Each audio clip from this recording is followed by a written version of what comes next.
క్షమించాలి. ప్లీజ్. నాకు నా ఫ్రెండ్ కూతురిది పెళ్ళుంది. సో, వెళ్ళాలని యాక్చువల్‌గా ఎళ్ళిపోయాన్ని.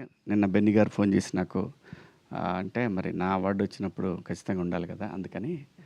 అందుకే కొంచెం తొందరగా ఎళ్ళిపోదాం అనుకుంటున్నాను. ఏమనుకోవద్దు.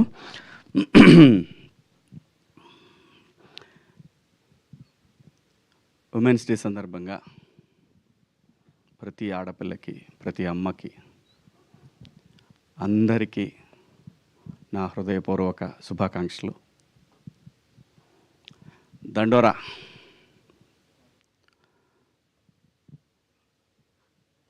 నేనొకటి నమ్ముతాను. మనకిది పని అవ్వలేదంటే ఇంకా ఏదో పెద్దది పని అవుద్ది అనేది నేనెప్పుడు బలంగా నమ్మి ముందుకు పోయేటటువంటి విషయం అనమాట. ఇది కాలేదా ఇంకా ఏదో దీనికన్నా పెద్దది మనకుంది. ముఖ్యంగా ఈ గద్దర్ అవార్డ్స్ సందర్భంగా మా ఈ సినిమాకి గుర్తించి జ్యూరీ మెంబర్స్ ఇచ్చినటువంటి అవార్డ్స్కి కృతజ్ఞతలు. నేనైతే బలంగా కోరుకుంటాను, అవకాశం ఉంటే నాకు ఇన్‌స్టెడ్ ఆఫ్ శివాజీ డైరెక్టర్‌కి ఇవ్వాలని నేనైతే బలంగా కోరుకుంటా. అవకాశం లేదు. సో, అందరి అభిప్రాయాలను గౌరవిస్తూ తెలంగాణ ప్రభుత్వానికి, జ్యూరీ సభ్యులకు అందరికీ పేరు పేరున ధన్యవాదాలు. మరీ ముఖ్యంగా ఈ సినిమాకి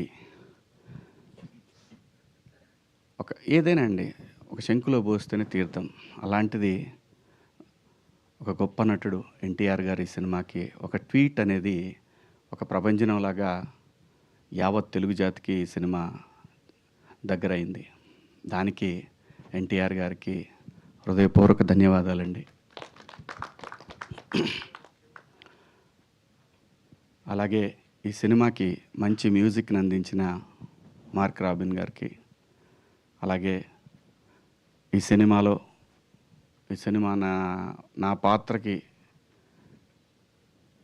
ఈ పాత్రని డైరెక్టర్ గారు అడిగినప్పుడు నన్ను అంగీకరించిన బెన్నీ గారికి, అలాగే ఈ సినిమాకి ఇంత మంచి అప్లాజ్ రావడానికి కారణమైన ఈ విజువల్స్ ఇవన్నీ తీసిన కెమెరామెన్ వెంకట్ గారికి, అలాగే ఎడిటరు ఒక మహిళ సృజన, తనకి పనిచేసిన ప్రతి టెక్నీషియన్‌కి ఈ అవార్డు వెళ్తుందండి. అందులో ఎటువంటి సందేహం లేదు. Everybody deserve for this. అనుమానమేం లేదు. Kalyani's surgery went well. Please make sure Doctor. you have the corneal topography, posterior float, and corneal pacmentary reports on my table. And మీరు కళ్యాణి ఫాదరా? Yes doctor. లాసిక్ సర్జరీ చాలా బాగా జరిగింది. తను ఇప్పుడు అనేది కనపడకుండా జీవించినటువంటి ఓ మంచి లైబ్రరీ లాంటి సినిమా ఈ సినిమా మాత్రం. అందులో చేసిన ప్రతి ఒక్క ఆర్టిస్టు అద్భుతం, అద్భుతం, అద్భుతం. అంత బ్రహ్మాండంగా చేశారు. అలాగే ఈ సినిమాకి సాహిత్యాన్ని అందించిన నేను కాసర్ల శ్యామ్ గారు, పూర్ణాచారి, ఇంకా శ్రీమణి అందరూ కూడా అండి ఎంత బ్రహ్మాండంగా ఇన్వాల్వ్ అయ్యి రాశారు. అందరికీ కూడా పేరు పేరున ధన్యవాదాలు. అలాగే ఈ సినిమాకి పనిచేసిన ప్రొడక్షన్ టీము అందరికీ కూడా, ప్రొడక్షన్ డిపార్ట్మెంట్‌కి, ఎడ్వర్డ్‌కి అందరికీ పేరు పేరున ధన్యవాదాలు, శుభాకాంక్షలు. దండోరా సినిమాకి అసలు ఈ కథ రాయాలని తనకు అనిపించడం అనేది మా కోసమే రాసినట్టున్నాడు మురళీ గారు. ఎందుకంటే అండి ఏ చర్య ఎందుకు జరుగుతుందో ఈ సృష్టిలో ఎవరికీ తెలీదు. నాకు తెలీదు. ఇతనికి నానంటే సచ్చిన చేసేవాడిని కాదు. నాకు చెప్పలా ముదురులన్నీ. ఆ అమ్మాయి నా కూతురంటే క్వెషనే లేదు. నవదీపు ఏందేందో చేశారు, మొత్తానికి నన్ను మాయ చేశారు. నాకు తెలీదు. ఓన్లీ నేను ఈ సినిమా కథ చెప్తున్నప్పుడు వీళ్ళందరూ ఉన్నారనే విషయం, వీళ్ళందరితో షూటింగ్ అయిపోయిందనే విషయం, నేను లొకేషన్ పోయిందా తెలియదు నాకు. అమ్మ తోడు ఎవడు చేస్తాడు నందు కొడుకండి, ఎట్టున్నాడు. సరే నవదీప్ అంటే మా సర్పంచ్ ఓకే, చేయొచ్చు. నందు కొడుకేండండి ఘోరంగా, మరి అన్యాయం, అరాచకం అది. కానీ దానికోసం నేనే ఏదో నా తిప్పలు నింబడి అంటే అనుకుంటారు యాక్టర్లు వాళ్ళకి టైంకి వస్తారు, డబ్బులు ఇస్తే చేసేసి వెళ్ళిపోతారు అంటారు. కాదండి, ఈ సినిమాకి నేను చేసిన పని తనకు కూడా తెలీదు. నేను నిద్రపోలా చాలా రోజులు. ఎందుకు నిద్రపోలేదంటే పూర్తి టైం 8 అవర్స్ నేనెప్పుడు నిద్రపోలా. ఓ 3 అవర్స్ నిద్రపోయాను. మొహం నిద్ర లేకపోతే ఉబ్బిద్ది. కొంచెం జీవం చచ్చిపోద్ది ఫేస్‌లో. లేతే ఈళ్ళకి ఫాదర్ అంటే ఎవడు నమ్ముతాడు? ఫ్రెష్‌గా తయారొస్తే ఇతని ఫాదర్ ఏంటి ఫ్రెండ్ అన్నా కూడా నమ్మరు. నేను. Trust me. నాకు ఆ గిఫ్ట్ ఇచ్చాడు భగవంతుడు. గడ్డం తీస్తే ఓ రకంగా ఉంటాను. గడ్డం పెంచితే ఓ రకంగా ఉంటాను.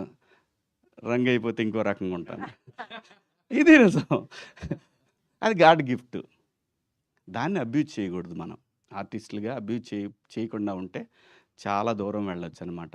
అది నేను బలంగా నమ్ముతాను. ఎందుకంటే దీని మీద బతకడానికి, ఈ సినిమా మీద బతకడానికి, దీని ద్వారా ఫ్యామిలీని, నెక్స్ట్ జనరేషన్స్‌ని ఇంకా ముందుకు తీసుకెళ్ళటానికి ఒక అద్భుతమైనటువంటి అవకాశం. దీన్ని నేను ఏ రోజు అబ్యూజ్ చేయలా. అది రెమ్యునరేషన్స్ విషయం కానివ్వండి, పని చేసే విషయంలో కానివ్వండి, టైమింగ్స్ కానివ్వండి, టైంకి వణుకొచ్చేస్తాయి. ఖచ్చితంగా యూనిట్ వెంత సహా ఉండేవాడిని. మొదటి రోజు నుంచి. ఇప్పుడు కాదు. ఎందుకంటే ఆకలి విలువ తెలిసినోళ్ళం. సో, కాబట్టి ఇది దైవంతో సమానం ఈ పని అనేది. అంత మంచి అవకాశాన్ని ఈ సినిమాలో నేను ఈ సినిమా కనెక్ట్ అయింది మళ్ళీ చెప్తున్నా. నేను ఈ సినిమా కథకి కనెక్ట్ అయింది కేవలం నేను ఈ సినిమా చేయటానికి నాకు విపరీతమైన ప్రొవోక్ చేసినటువంటి ఒక పాత్ర రాధ్య. ఆ పాత్ర గనక లేకపోతే అదే బిందుమాధవి కూతురు. ఆ పాత్ర లేతే నేను చేయను ఈ సినిమా. అమ్మ తోడు. ఈ సినిమా మొత్తానికి ప్రాణం ఆ పాత్ర అక్కడ. ఆ పార్ట్ అది నందు ఆ పాపని అక్కడ ఆ హౌస్ దగ్గర వదిలిపెట్టాడు అని చెప్పినప్పుడు ఒక క్షణం మంచినీళ్ళు తాగాను నేను మా ఆఫీస్ రూమ్‌లో తనకి కథ చెప్తున్నప్పుడు. చేద్దాం ఈ సినిమాని ఫిక్స్ అయ్యాను. అంత ఆ పాప కూడా ఎంత బాగా చేసింది అసలు. ఎంత అద్భుతంగా చేసింది. అంటే గూస్ బంప్స్ మూమెంట్స్ ఉంటాయి సినిమాలో. నాకు కథ చెప్పేటప్పుడు కూడా తను అదే చెప్పాడు. నేను అంతే రియాక్ట్ అయ్యాను. సో, చాలా నేను నిజంగా కూడా ఈ సినిమాకి మా డైరెక్టర్‌కి బెస్ట్ డైరెక్టర్ అని వస్తాను ఎక్స్‌పెక్ట్ చేశాను నేను. అంటే మన ఎక్స్‌పెక్టేషన్స్ అన్నీ ఒకేసారి ఎప్పుడు కూడా అవ్వాలని రూల్ ఏం లేదు. సో, మావాడు అన్నట్టు నెక్స్ట్ టైమ్ ఖచ్చితంగా ట్రై చేయి మురళి. ఆ! ఖచ్చితంగా ఇంకా ఈ సినిమాకి ఇంతటితో ఇదేం ఆగదు. ఇది చాలా దూరం వెళ్ళాల్సిందుంది. వెళ్తది కూడా అనుమానమేం లేదు. ఎందుకంటే ఆ రైటింగ్‌లో ఉన్నటువంటి దమ్మండి అది. ఆ రైటింగ్‌లో ఉన్నటువంటి దమ్మది. ఆ దమ్ముని నేచర్ ఊరికే వదిలిపెట్టదు. చాలా దూరం తీసుకెళ్తది. చాలా అవార్డ్స్ వస్తాయి ఈ సినిమాకి.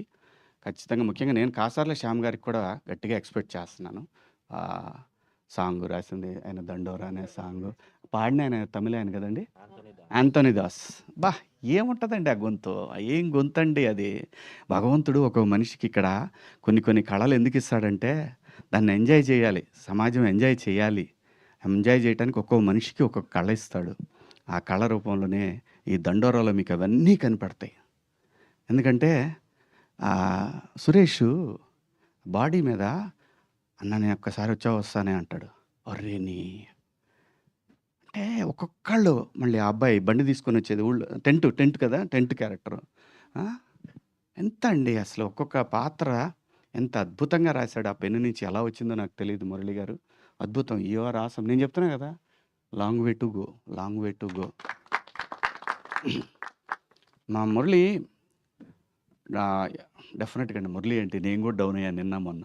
నాకు తెలుసు. ఆ పెయిను.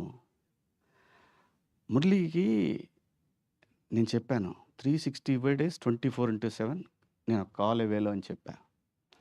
నేను యాక్ట్ చేయాల్సిన అవసరంలా. తనకి నీడ్ ఉంది అంటే ఐ యామ్ దేర్ నేనని చెప్పి ఒక భరోసా ఇచ్చాను నేను. ఎందుకంటే హీ డిజర్వ్స్ అండి.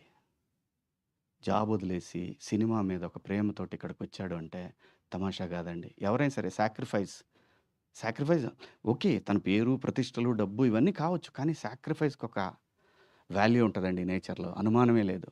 దాంట్లో నిజాయితీ ఉంటే ఈ నేచర్‌లో ఖచ్చితంగా నేచర్ నీతో నిలబడతది మురళి గారు. ఎక్కడికి పోదిది. ఇది ఎక్కడికి పోదు. చాలా దూరం వెళ్తది. అలాగే ఈ సినిమాలో పనిచేసిన ప్రతి ఒక్క ఆర్టిస్టు అదిగో మావోడు సర్పంచ్ గాని, నందు గాని, ఆ అమ్మాయి ఆ కారు దోలే సీన్‌లో అయితే నిజంగా నాకు సినిమాలో బాగా నవ్వొచ్చిన సీను వీళ్ళిద్దరి కారు సీన్ అనమాట. అలాగే మన తమ్ముడు నా నా నా అల్లుడు రవికృష్ణ అబ్బాయి పేరు ఎప్పుడు కన్ఫ్యూజే నాకు. రవికృష్ణ కానీ ఎంత బాగా చేశాడండి, ఎంత బాగా చేశాడు. తను ఉందిలేమ్మా, గుర్తుంది. అంత ఈజీగా ఎలా మర్చిపోతా, నువ్వు నా కూతురు అంటే. ఏ తను ఒక ఎక్స్ప్రెషన్ అండి, ఒక ప్లేస్ బాగా గుర్తు తెచ్చుకోండి.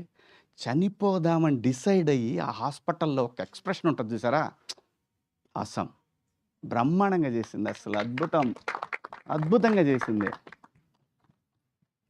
నందు సైక్ సిద్ధార్థ్ ఓకే, ఎరక్కొట్టాడు.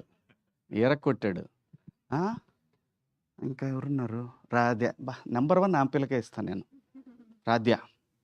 అలాగే బిందు మాధవి గారు, చెప్పనండి మీరు చెప్పండి. అలాగే బిందు మాధవి గారు, ఆ రోజే చెప్పాను నేను, తెలుగులో అమ్మాయిలకు కానీ అబ్బాయిలకు కానీ టాలెంట్కి కొద్దవే లేదండి. ఫైనెస్ట్ యాక్ట్రెస్ అమ్మాయి, చాలా చాలా చాలా మంచి మంచి పాత్రలు చేయొచ్చు.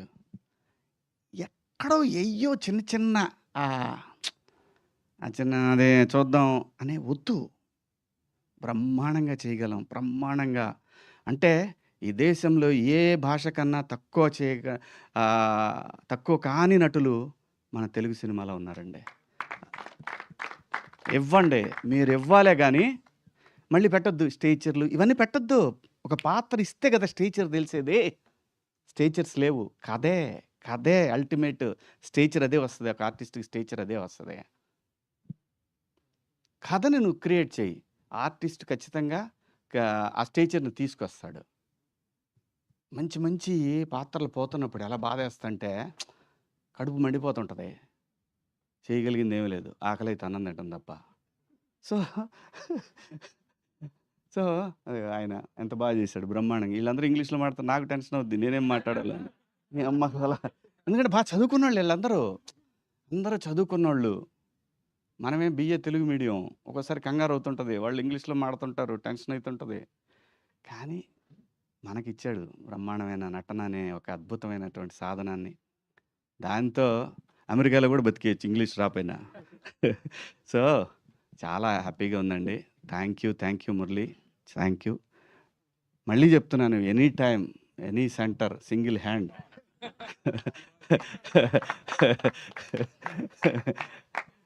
నిజంగా మురళి చాలా గొప్ప డైరెక్టర్ అవుతాడు. ఇంకా భవిష్యత్తులో మంచి సినిమాలు చేస్తాడు ఆయన సినిమాలకి నేను పని చేయకపోయినా మురళితో ఉంటాను, ఇది నా ప్రామిస్, అనుమానమే లేదు. ఇంకెవరి గురించి చెప్పాలా, ఇంకెవరున్నారు? మనందరూ రాజశేఖర్ గారు, మాది జర్నీ నడుస్తూనే ఉంది. అందరూ కూడా మావాడు నవదీప్ రాలేదు ఇవాళ, మావాడు ఏ టూర్లో ఉన్నాడో, ఏడ ఉన్నాడో మరి, సర్పంచ్ సాబ్ ఏడ తిరుగుతున్నాడో ఈ భూమి మీద. అద్భుతంగా చేశాడు, మంచి యాక్టర్, తెలుగులో మనకి one of the finest actor. So ఇంకా ఈ సినిమాలో ఎవరన్నా ఇంకా ఆర్టిస్టులు చాలామంది ఉన్నారు ఈ సినిమాలో, బొచ్చెడు మంది ఆర్టిస్టులు ఉన్నారు. అందరికీ పేరున కంగ్రాచులేషన్స్. అలాగే బెన్నీ గారు, మీరు డెఫినెట్గా నేను చెప్తున్నా కదా, long way to go.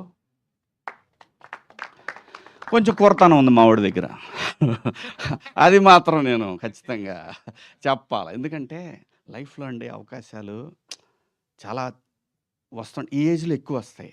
Age దాటిపోయినాక ఎవడ పట్టించుకోడు మనకు, ఇంకా గొప్ప సినిమాలు తీస్తాడు. ఇది మాత్రం గ్యారంటీ, అనుమానమే లేదు.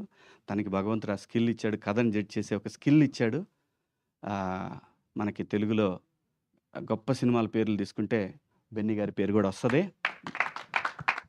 ఇంకా నెక్స్ట్ రాబోయే సినిమాలు కూడా ఖచ్చితంగా మంచి కథలు పట్టుకుంటాడు, చాలా దూరం వెళ్తాడు. ఈ పేరు గుర్తుంటుంది. అలాగే మురళి గారి పేరు ఎట్లయితే గుర్తుంటుందో ఈ పేరు కూడా గుర్తుంటుంది ఖచ్చితంగా.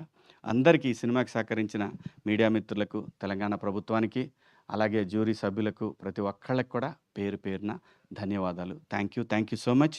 I love you all. Thank you sir, thank you so much. Mark గారు దీనికి సంబంధించి ఒక మాట మాట్లాడతారట. Once again thank you so much అండి.